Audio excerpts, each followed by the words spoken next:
당신 삶의 모든 단계와 결정을 안내하는 것처럼 보이는 뭔가 위대하고 보이지 않는 힘의 존재에 대해 생각해 본 적이 있습니까? 그렇다면 당신은 바로 이곳에 있습니다. 오늘 여러분은 이 강력한 힘 뒤에 숨은 신비, 바로 성령을 발견하게 될 것입니다. 이 신성한 존재가 어떻게 우리에게 영감을 줄 뿐만 아니라 우리 삶에서 놀라운 방식으로 작용하여 우리가 상상할 수 없는 방식으로 우리를 이해하는지 살펴보겠습니다. 성령께서 어떻게 당신의 존재를 근본적으로 변화시킬 수 있는지 알고 싶다면 우리와 함께 하십시오. 이 발견의 여정은 신앙을 넘어 우리의 본질에 도달합니다. 세상에 대한 당신의 관점을 완전히 바꿀 수 있는 잠재력을 가진 계시에 대비하세요. 이 특별한 기회를 놓치지 마세요. 시작하자. 성령은 누구입니까? 성령과 친교를 이루고 협력하려면 성령을 깊이 아는 것이 필수적입니다. 성경에 근거하여 성령을 불, 바람, 물, 기름, 비둘기 등으로 묘사하는 비유가 있지만 이를 과도하게 사용하여 성령의 정체를 인식하지 못하는 사람들도 있습니다. 본질적인 진리를 생각해 봅시다. 성령은 성부 하나님과 성자 하나님과 마찬가지로 하나님이십니다. 성령은 삼위일체의 구성원이다. 성경 자체는 성령을 하나님으로 식별합니다. 예수님께서 승천하시기 전에 제자들에게 마지막으로 지시하신 것 중 하나는 그러므로 너희는 가서 모든 족속으로 제자를 삼아 아버지와 아들과 성령의 이름으로 세례를 주라. 마태복음 28장 19절 는 것이었습니다. 여기서 예수님은 성령을 성부와 성자와 같은 범주에 명백히 주셨습니다. 사도행전에 보면 아나니아와 그의 아내 삽비라가 재산을 팔아 그 돈의 일부만 사도들에게 바치고 전부인 척했습니다. 그러나 사도 베드로는 성령이 충만하여 아나니아를 꾸짖었습니다. 아나니아야, 어찌하여 사단이 내 마음에 가득하여 내가 성령을 속이고 땅값 얼마를 감추었느냐. 땅이 있을 때에는 내 것이 아니었던 팔린 후에는 내 마음대로 할 수 없었더냐. 어찌하여 양보하다 이게 내 마음속에 있는 거야. 사람에게 거짓말한 것이 아니요 하나님께로다. 행오 3대4 베드로는 이 단어들을 혼용하면서 성령이 하나님이심을 증거했습니다. 원래 구약 성경에 기록된 말씀이 신약 성경에서도 성령의 말씀으로 인용되는 모습은 참으로 놀랍습니다. 예를 들어 이사야서 6장 9절에는 가서 이 백성에게 이르기를 듣기는 들어도 깨닫지 못할 것이요 보기는 보아도 알지 못하리라 라고 기록되어 있습니다. 바울은 신약에서 이 구절을 인용했습니다. 성령이 선지자 이사야를 통하여 너희 조상들에게 잘 말씀하셨느니라 가서 이 백성에게 가서 이르기를 너희가 듣기는 들어도 깨닫지 못할 것이요 보기는 보아도 깨닫지 못할 것이니라 이해해 줄게. 행 28장 25-26 이와 같은 구절을 통해 우리는 성령이 참으로 삼위일체의 구성원 중 하나라는 것을 분명히 이해합니다. 그리고 성령님은 하나님이시며 하나님만이 하실 수 있는 일을 하신다는 사실을 깨닫습니다. 성령님은 하나님의 뜻대로 하늘과 땅을 창조하셨습니다. 창세기 1장에는 땅이 혼돈하고 공허하며 흑암이 깊음 위에 있고 하나님의 영은 수면 위에 운행하시니라 고 기록되어 있습니다. 그리고 욥기 26장 13절에서 그의 영이 하늘을 아름답게 꾸미셨고 그 손으로 꼬부라진 뱀을 이루셨느니라 고 했습니다. 성령께서는 죽은 자들도 살리셨습니다. 로마서 1장 4절에 성결의 영으로는 죽은 자 가운데서 부활하사 능력으로 하나님의 아들로 인정되셨으니 우리 주 예수 그리스도시니라 고 했습니다. 성령께서는 또한 죄와 의와 심판에 대하여 세상을 책망하십니다. 요한복음 16장 8절에 그가 와서 죄에 대하여, 의에 대하여, 심판에 대하여 세상을 책망하시리라 고 기록되어 있습니다. 더욱이 성령님은 귀신을 쫓아내십니다. 예수님께서는 마태복음 12장 28절에서 만일 내가 하나님의 성령을 힘입어 귀신을 쫓아내는 것이면 하나님의 나라가 이미 너희에게 임하였느니라 고 말씀하셨습니다. 이러한 증거 외에도 성령은 하나님의 모든 속성을 소유하고 계십니다. 오직 하나님만이 영원하시고 전지하시고 전능하시고 무소부재하시며 성령은 이 모든 것입니다. 히브리서 9장에서는 성령은 영원하시다고 말합니다. 더 많은 피영원하신 성령으로 말미암아 흠없는 자기를 하나님께 드리신 그리스도께서 너희 양심을 죽은 행실에서 깨끗하게 하사 살아계신 하나님을 섬기게 하시리라. 성령은 전지하십니다. 기록된 바 이것을 하나님이 성령으로 우리에게 보이셨으니 성령은 모든 것 곧 하나님의 깊은 것까지도 통달하시느니라. 고린도전서 2장. 우리는 성령께서 모든 것, 심지어 하나님의 깊은 것까지도 하신다는 것을 배웁니다. 성령은 편재합니다. 누가복음에서 천사가 말했듯이 1절 35. 성령이 내게 임하시고 지극히 높으신 이의 능력이 너를 덮으시리니 그러므로 태어날 성도도 하나님의 아들이라 일컬어질 것이다.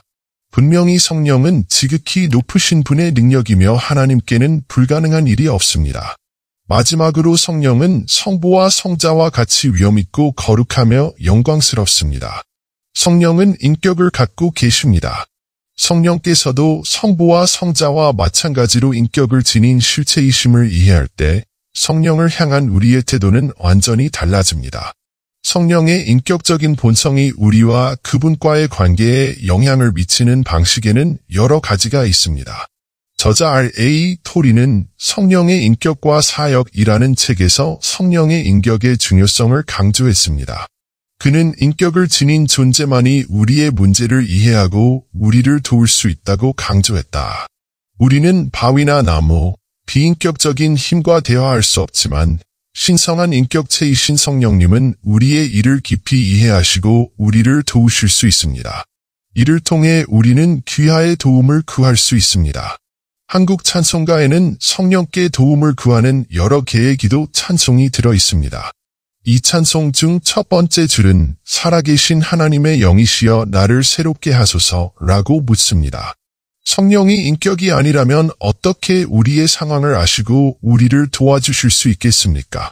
성경적 증거는 다음과 같은 질문을 제기합니다.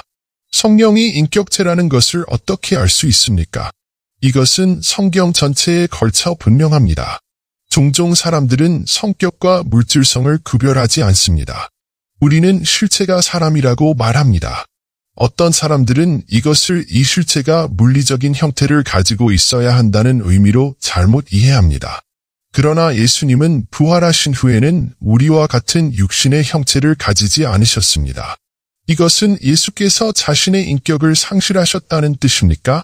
물론 나는 하나님이 영이시기 때문에 아무도 하나님을 본 적이 없지만 아버지가 살아 계신 분이라는 진술에 동의하지 않는 신자를 모릅니다.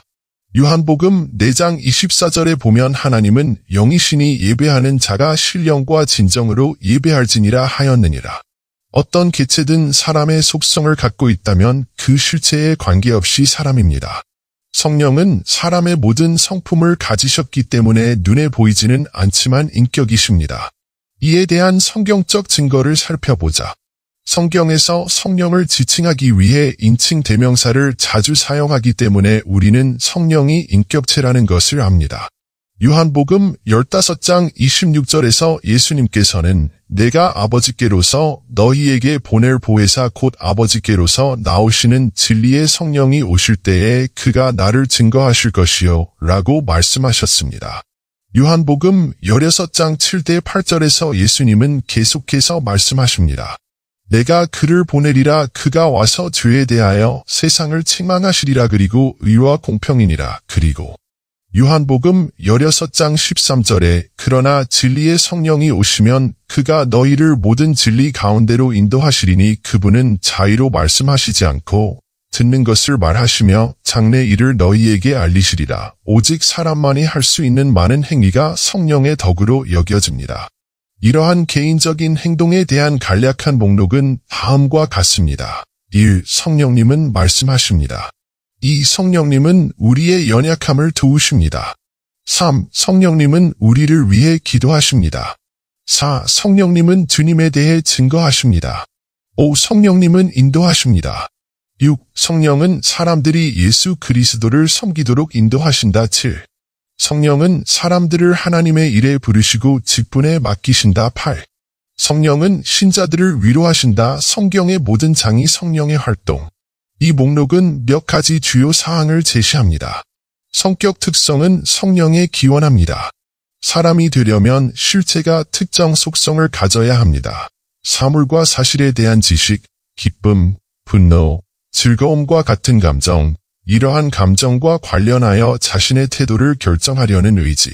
성령은 눈에 보이지는 않지만 이 모든 특성을 갖고 계십니다. 그는 사람입니다. 거룩함은 먼저 이 모든 속성을 소유하고 있으며 이 구절에서 볼 수 있듯이 지식은 성령에게 귀속됩니다. 이것이 하나님이 성령으로 우리에게 보이신 것이니 성령은 모든 것 곧 하나님의 깊은 것까지도 통달하시느니라. 고전 2시 10분. 듣는 자는 성령의 생각을 아시나니 이는 성령이 하나님의 뜻대로 성도를 위하여 간구하심이니라. 롬 8절 27는 말씀을 우리는 배웁니다.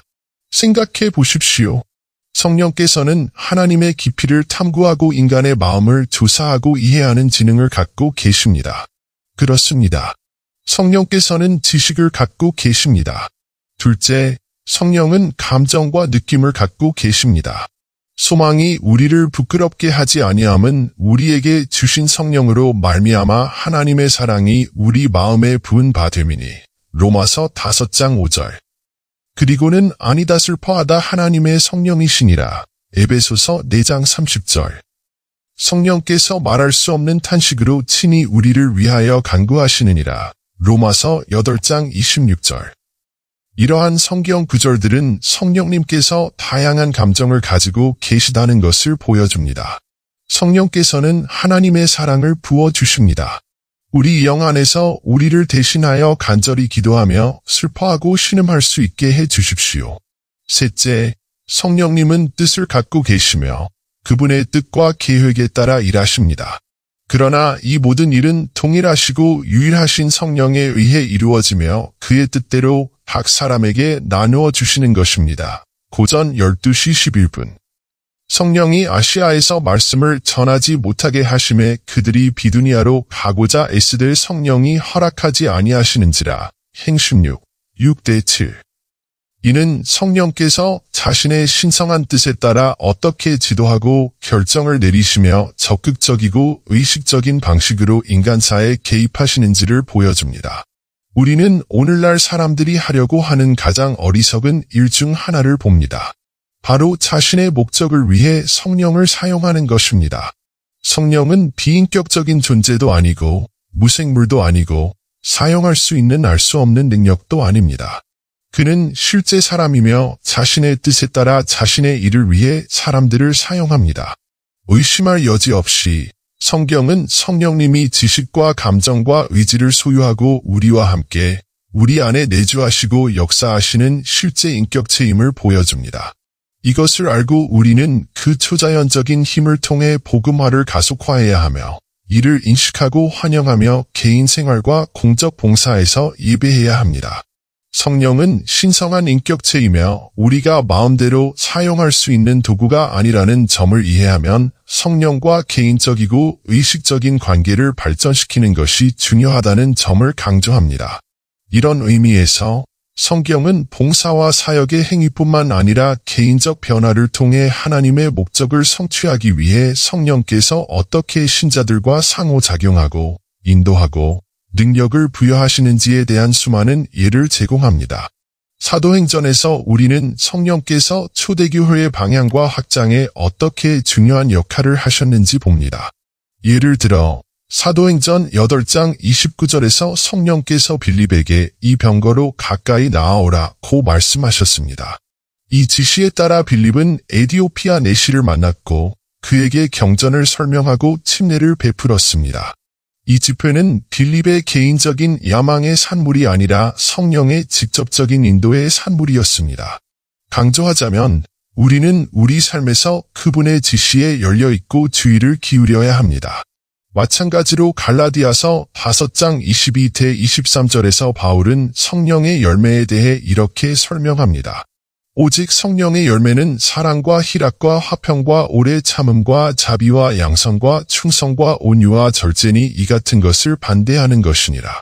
법은 없다. 이러한 속성은 인간의 성취가 아니라 신자 안에 있는 성령의 임재와 역사입니다. 성령과의 관계를 발전시킨다는 것은 성령께서 이러한 신성한 열매를 반영하도록 우리의 성품과 행동을 변화시키시도록 허락하는 것을 의미합니다. 성령을 자신의 뜻을 가진 인격체로 인식한다는 것은 그분이 자신의 뜻에 따라 일하신다는 것을 인식한다는 의미이기도 합니다. 세인트는 이 모든 속성을 가지고 있습니다. 첫째, 다음 구절에서 볼 수 있듯이 지식은 성령께 속합니다. 하나님이 성령으로 우리에게 보이신 것이 이것이니 성령은 모든 것 곧 하나님의 깊은 것까지도 통달하시느니라. 고린도전서 2장 10절. 살피는 자는 성령의 생각을 아시나니 이는 성령이 하나님의 뜻대로 성도를 위하여 간구하심이니라. 로마서 8장 27절. 생각해 보십시오. 성령께서는 하나님의 깊이를 탐구하고 인간의 마음을 조사하고 이해하는 지능을 갖고 계십니다. 그렇습니다. 성령께서는 지식을 갖고 계십니다. 둘째, 성령은 감정과 감정을 갖고 계십니다. 소망이 우리를 부끄럽게 하지 아니함은 우리에게 주신 성령으로 말미암아 하나님의 사랑이 우리 마음에 부은 바 됨이니. 로마서 5장 5절. 그리고 하나님의 성령을 근심하게 하지 말라. 에베소서 4장 30절. 성령이 말할 수 없는 탄식으로 우리를 위하여 친히 간구하시느니라. 롬 8시 26분. 그러한 성경 구절들은 성령님께서 다양한 감정을 가지고 계시다는 사실을 보여줍니다. 그분은 하나님의 사랑을 우리 영혼에 부어주시고 슬퍼하실 수도 있고 우리를 대신하여 신음하며 열렬한 기도를 하십니다. 셋째, 성령은 뜻이 있고 그 뜻과 계획에 따라 일하십니다. 이 모든 일이 같은 한 성령 안에서 이루어지나니 그의 뜻대로 각 사람에게 나누어 주시느니라. 고린도전서 12장 11절. 성령이 아시아에서 말씀을 전하지 못하게 하심에 그들이 비두니아로 가고자 애쓰되 성령이 허락지 아니하시는지라. 행심 6대7. 이는 성령께서 자신의 신성한 뜻에 따라 어떻게 지도하고 결정을 내리시며 적극적이고 의식적인 방식으로 인간사에 개입하시는지를 보여줍니다. 우리는 오늘날 사람들이 하려고 하는 가장 어리석은 일 중 하나를 봅니다. 바로 자신의 목적을 위해 성령을 사용하는 것입니다. 성령은 비인격적인 존재도 아니고 무생물도 아니고 사용할 수 있는 알 수 없는 능력도 아닙니다. 그는 실제 사람이며 자신의 뜻에 따라 자신의 일을 위해 사람들을 사용합니다. 의심할 여지 없이 성경은 성령이 지식과 감정과 의지를 소유한 실제 인격체임을 보여줍니다. 우리와 함께 우리 안에 거하시고 일하십니다. 이것을 알고 우리는 그 초자연적인 힘을 통해 복음화를 가속화해야 하며 이를 인식하고 환영하며 개인 생활과 공적 봉사에서 예배해야 합니다. 성령은 신성한 인격체이지 우리가 마음대로 사용할 수 있는 도구가 아니라는 점을 이해하면 성령과 개인적이고 의식적인 관계를 발전시키는 것이 중요하다는 점을 강조합니다. 이런 의미에서 성경은 봉사와 사역의 행위뿐만 아니라 개인적 변화를 통해 하나님의 목적을 성취하기 위해 성령께서 어떻게 신자들과 상호작용하고 인도하고 능력을 부여하시는지에 대한 수많은 예를 제공합니다. 사도행전에서 우리는 성령께서 초대교회의 방향과 확장에 어떻게 중요한 역할을 하셨는지 봅니다. 예를 들어 사도행전 8장 29절에서 성령께서 빌립에게 이 병거로 가까이 나아오라고 말씀하셨습니다. 이 지시로 인해 빌립은 에디오피아 내시를 만나 성경을 설명하고 세례를 받았습니다. 이 집회는 빌립의 개인적인 야망의 산물이 아니라 성령의 직접적인 인도의 산물이었습니다. 강조하자면 우리는 우리 삶에서 그분의 지시에 열려있고 주의를 기울여야 합니다. 마찬가지로 갈라디아서 5장 22대 23절에서 바울은 성령의 열매에 대해 이렇게 설명합니다. 오직 성령의 열매는 사랑과 희락과 화평과 오래 참음과 자비와 양선과 충성과 온유와 절제니 이 같은 것을 반대하는 것이니라. 법은 없어. 이러한 속성은 인간의 성취가 아니라 신자 안에 있는 성령의 임재와 역사입니다. 성령과의 관계를 발전시킨다는 것은 성령께서 이러한 신성한 열매를 반영하도록 우리의 성품과 행동을 변화시키시도록 허락하는 것을 의미합니다. 성령을 자신의 뜻을 가진 인격체로 인식한다는 것은 우리의 목적을 달성하기 위해 성령을 조종할 수 없다는 것을 이해하는 것을 의미합니다. 에베소서 4장 30절에서 우리는 다음과 같이 경고합니다. 슬퍼하다 하나님의 성령으로 인치심을 받았으니 구속의 날까지 인치심을 받았느니라. 이는 우리의 행동과 결정이 성령과의 관계에 영향을 미칠 수 있음을 의미합니다. 이것을 이해하는 것은 뜻과 조화를 이루는 삶을 사는데 매우 중요합니다. 하나님을 슬프게 하지 않도록 노력하면서 우리의 사역은 성공이나 인정을 바라는 마음이 아니라 성령의 인도하심에 순종하고 따르려는 진정한 열망에 의해 이루어져야 합니다.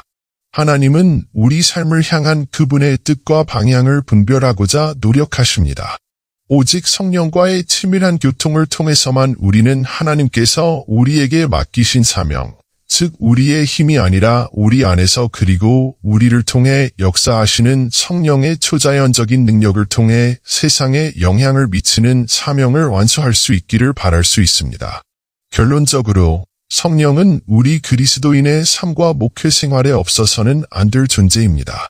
그분을 알아보고 환영하고 경배함으로써 우리는 그분의 신성한 뜻에 대한 사랑과 봉사, 순종으로 특징지어지는 하느님 안에서 충만한 삶에 우리 자신을 열어줍니다. 성령과 우리의 관계가 항상 협력과 복종의 관계가 되어 우리가 하나님의 영원한 목적에 따라 변화되고 사용될 수 있기를 바랍니다. 성령의 인격적인 본성은 우리가 성령을 예배하는 것이 그토록 중요한 이유입니다. 우리는 비인격적인 힘을 숭배하려는 경향이 있습니까? 아니요. 하지만 우리는 당신의 것을 칭찬합니다.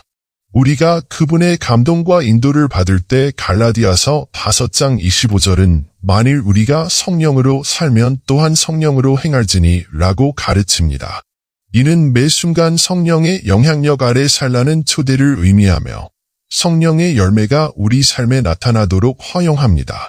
사랑, 희락, 화평, 오래 참음, 친절, 호의, 믿음, 온유, 절제.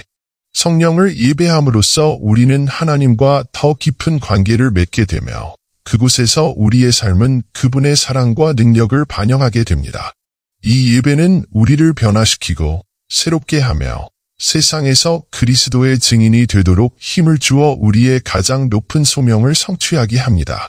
그러므로 성령에 대한 우리의 예배가 참되고 지속적이며 우리 존재의 모든 측면에 반영되어 언제 어디서나 우리의 삶을 통해 하나님께서 영광을 받으실 수 있기를 바랍니다. 성령을 우리 삶에서 신성하고 활동하시는 분으로 이해함으로써 우리는 개인적인 응답을 하도록 도전을 받습니다. 그분의 인도와 위로와 초자연적인 능력을 구하면서 그분과의 관계를 더욱 깊게 하시기를 바랍니다. 이러한 이해가 더욱 활기찬 그리스도인의 삶과 하나님 나라 봉사에 대한 새로운 헌신에 영감을 주기를 바랍니다. 성령님과 함께하는 놀라운 영적 여정을 함께 살펴보겠습니다. 뿐만 아니라 우리는 만났다. 하지만 우리는 살고 있다. 이 현실.